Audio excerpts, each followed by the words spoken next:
As we look at these images of Nirmala Sitharaman, Sakshi, I cannot help but think of the past tenure, 7 budgets that she's presented. Her hair has turned from black to grey to white. You know, that is the kind of pressures of the job also that are seeing. And experience. And experience that comes with it. So, of course, grey hair, you know, it represents wisdom in so many ways. But also the saris, I can't help but mention here, are always the focus. These are, of course, on the sidelines. But what is she going to choose? And also, how long will the budget speech be? Yes. She has to herself What has the been credit. the longest? I think she herself had the longest in 2020. Yes. You know, the speech that was closer to about 2 hours. 2 hours, correct. Yes, that's what we had. And I think the, shortest speech was in the history is just about 50. And last time also, she just gave about a 56 minutes speech, which was the interim budget. I think her shortest speech. That's the 56 minutes, so about an hour was the shortest speech. So there are going to be a lot of sideline factors as well. I'm waiting to see if it's going to be a red-orange sari. That will give me a side point, Sakshi. All right, so should we look at what the industry experts also are saying? So you tell us about what is the mood in the industry right now, Sakshi? So right now, I think there are 3-pronged focus. One is whether the government will be able to propel demand in the Indian economy as of now, spur consumption that has been faltering, especially the rural consumption, and which is why we do hope that this time around a lot of rural-focused reforms could be at play to revive the consumption in the rural areas. So that could be at play. And the third one is jobs and to also spur investments in the country as well. Jobs, you already know, has been something where the government has been faltering, has been facing a lot of flack of late. Now, whether it comes through, reforms for gig economy workers, for the domestic workers, if at all, maybe from Manrega, if there is a higher allocation for the rural employment scheme as well, we do not know. But something has to be done at this point in time to cater to that, faltering unemployment. And it has to be a mix for the agriculture sector and for the industries, because that's how India has been. It's a mix of both. It's not one either. So let's listen in then, Sakshi, to the industry experts voicing their opinion, and all our colleagues at Business Today constantly interacting with them. Here's what industry experts have to say. Expectation है इस बार agriculture भी better करेगा, services sector में भी कुछ बढ़त होएगा, और ग्लोबल ट्रेड जो एक नेगेटिव टेरिटरी में था पिछले साल -1.2, इस बार WTO का एस्टिमेट है कि 2.2% के आसपास होएगा.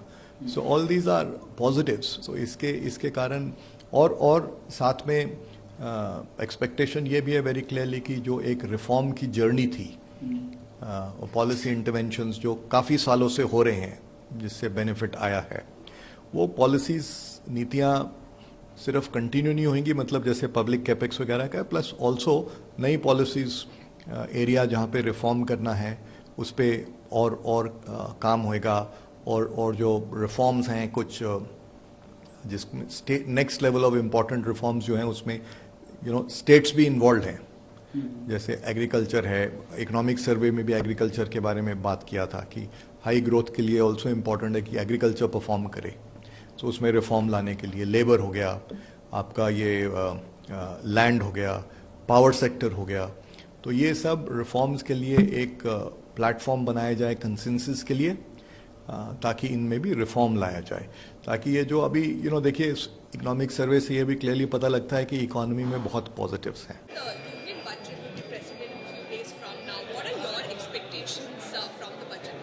I'm looking forward to an extremely progressive budget which will address economic growth on multiple fronts. The government has done a lot. We have to acknowledge it and accept that. The PLI scheme hopefully will kick off further. The investment into infrastructure will help grow, which it'll help access. From a healthcare perspective, there's a lot more to be done. We still do not have enough hospital beds to treat the kind of people who need to be treated. Both private sector and public sector must come together, work together to do more, and I'm sure that the budget will facilitate many such activities. I'm also looking forward to an investment into development of human resources, human manpower. Last time, of course, they did into nursing colleges, which was a welcome move, but there is so much more to be done. And I'm hoping that there will be a focus on the health sector, which I think if it's done now, it will give back returns like the IT sector did for India a long time ago. So it is a very valuable sector, and being worked in that for 40 years, a lot can be done to help economic prosperity of the country, and I'm looking forward to that. What are your expectations from the Karnataka, from the central government for Karnataka in terms of startups and innovations? Look, startups have a small set of demands. Please do away with the angel tax. The angel tax was introduced by Pranab Mukherjee long back because it appears that in the neighboring state, one politician is getting money at a premium in his companies. Please abolish that. It's been a source of harassment. And I want to put on record, March of this year, I had a call from 3 startups who said their case was picked up because they got investment. Calls came from somebody because faceless. They asked for a bribe. And they refused to pay a bribe. And they put a high tax on them. Who cares? They don't care. There's no penalty for doing wrong assessments. It has become a source of harassment for young people. And what are you trying to do? All the people who invest by check. They got a PAN number. So the income tax officer can always go check up the PAN number and see whether they invested accounted money. If I put my accounted money, why is anybody asking what valuation? When you come to me with a PPT, how are you going to value the company? The income tax officer have a special skill, that any valuer have a skill. The PPT, I talk to them, I tell them, okay, they ask for a valuation, I agree, I don't agree, I negotiate, and then put in conditions like liquidity preference. That means anytime sale, money first come to me. And that's how I protect myself. That's how it is done. They want a valuation certificate. Then they say, why didn't you meet those numbers? What kind of numbers? There's risk in the business. Then they go add back. The harassment has to stop. Prime Minister Modi said, Digital India, Stand Up India, Start Up India. And he has done a lot. But the bureaucracy and the finance ministry is just not agreeing to the harassing. I don't know how much tax will they collect from this. They got Section 66 for unaccounted money coming in there. They got strong law. They got Form 826. Everything is there in the control. They want to harass. I met them many times. Industry has met them. Everybody has met them, pleaded. They laugh at your face. We met the FM many times, given petitions. Nothing happens. You go meet the FM, she'll just listen to nothing happen. They don't care. I think that specifically travel and tourism के point of view से अगर देखा जाए तो government already बहुत अच्छा खासा focus उन्होंने travel and tourism में दिया ही है. जैसे मैंने पहले बताया कि हमारे ऑनरेबल प्रधानमंत्री उन्होंने बताया कि कैसे हम कॉन्फ्रेंस टूरिज्म यहाँ बढ़ा सकते हैं. पूरे वर्ल्ड में कोई ऐसी कंट्री नहीं है जो ये बोल सकते हैं कि हम अगले 1 दशक में हम 100 एयरपोर्ट नहीं लेकर आएंगे. तो इंडिया में ही ऐसी चीजें हो सकती है और मुझे लगता है कि ट्रैवल एंड टूरिज्म अपने आप में एक बहुत बड़ा सेक्टर है जो अभी थोड़ा सा नेग्लेक्टेड था.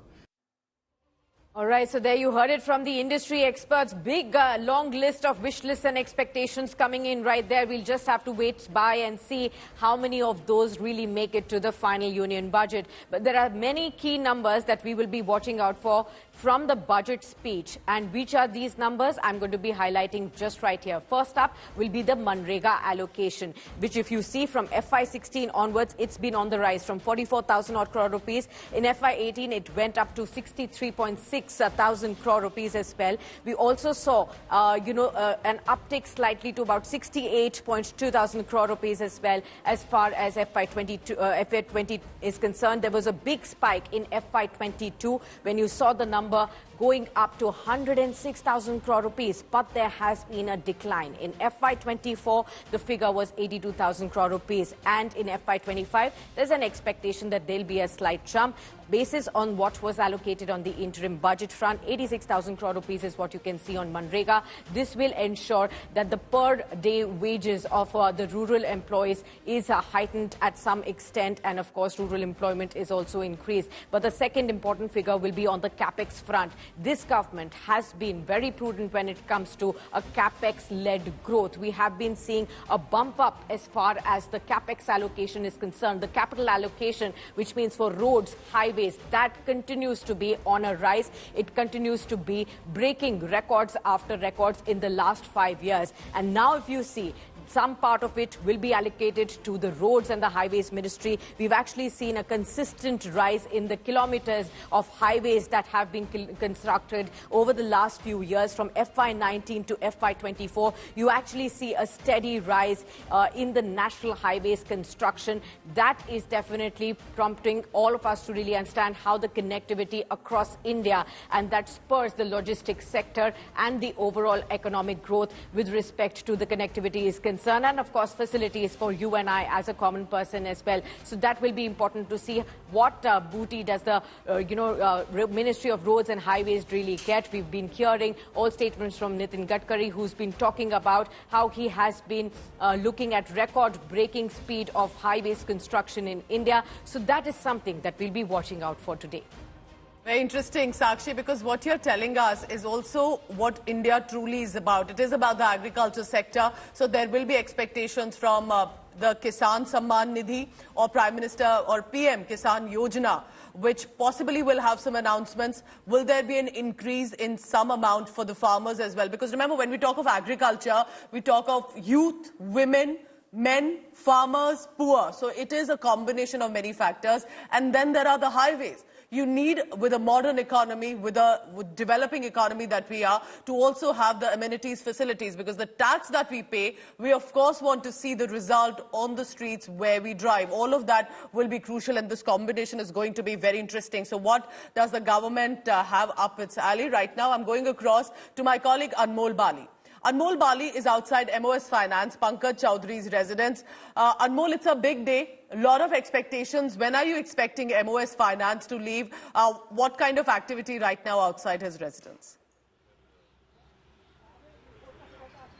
Pooja, currently I am here outside the residence of Pankaj Chaudhary, MOS Finance, and as you can see behind me, the media is covering him because today is his big day. Today Nirmala Sitharaman is going to present the first budget of Modi 3.0 government. This will be her 7th consecutive budget, and she will be breaking and surpassing the record of Morarji Desai, who presented around 5 annual budgets and 1 interim budgets. And soon minister will be leaving his residence. He will be going to finance ministry. He will be talking with the officers, with the finance minister. He will be assisting finance minister for her big day for the budget session, and various experts are thinking that this time government will be main focusing on the infrastructure, railways, as well as on the poor, women, unemployed, as well as on the research sector and various other sectors. They will ask the private sector to inject money into the research sector and as well as into the infrastructure. Pooja. Okay.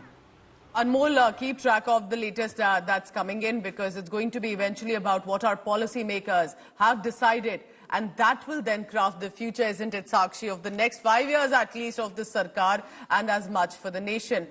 What do you think precisely has been the response, Sakshi, from the economic survey that was titled, because there's already been a lot of chatter about it too? Absolutely. So, Pooja, of course, it's been very prudent, and with the way it has projected about the growth, the structural reforms that have been undertaken, the clear verdict was the Indian economy is at a steady, stable footing, and that's a big to our credit. And of course, the message comes in, if we continue on the policy front, if we continue to do the structural reforms that we've been following on, it will not be impossible to achieve that 7% growth rate. 6.5% to 7% is what they have kept. A lot of global factors are at play here, which is why they are not going ahead with bigger numbers right after that 8.2% figure we saw for FY24. Remember, there are geopolitical concerns that we are continuously faced with, and the world economy that is continuously having this fear of slipping into the recession as well. Many developed economies at that now. If that happens, that's going to put on an added on pressure to the Indian economy, because it's not just the domestic factors that we grow our economy on. We are linked. There's going to be trade with several countries. So if that gets impacted, the overall growth figure gets impacted. But for now, the Indian story is pretty intact.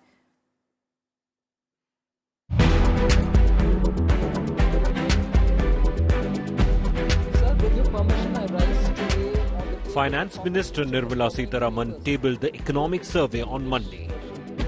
The survey, which pegged growth at 8.2% in fiscal year 2024, says the economy is on strong wicket and stable footing.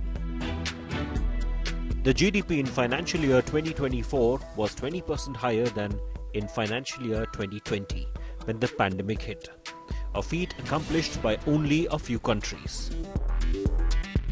The survey pegs financial year 2025 growth estimate at 6.5 to 7%, down from 7.2%. It says India will become the third largest economy by 2030, but lists the challenge in building manufacturing base.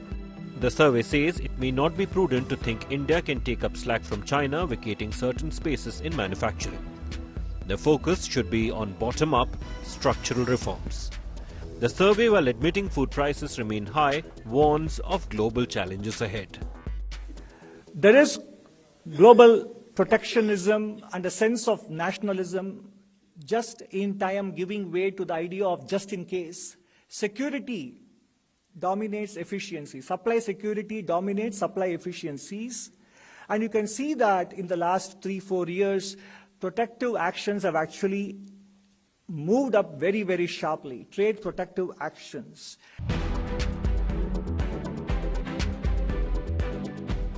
The economic survey dwells on the jobs challenge in considerable detail.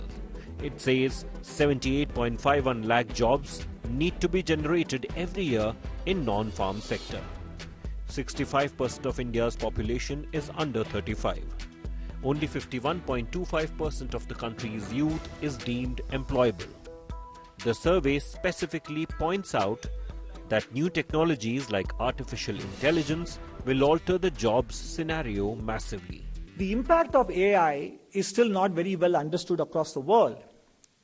While the GCC kind of jobs may not be very easily affected in the near term, some of the business process outsourcing jobs may be affected, which AI can very easily done.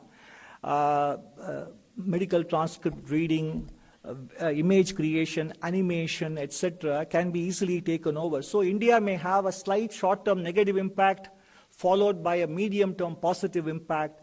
Therefore, it is necessary for the Indian corporate sector, both information technology and non-IT sector, to find the right balance between deployment of technology and deployment of labor.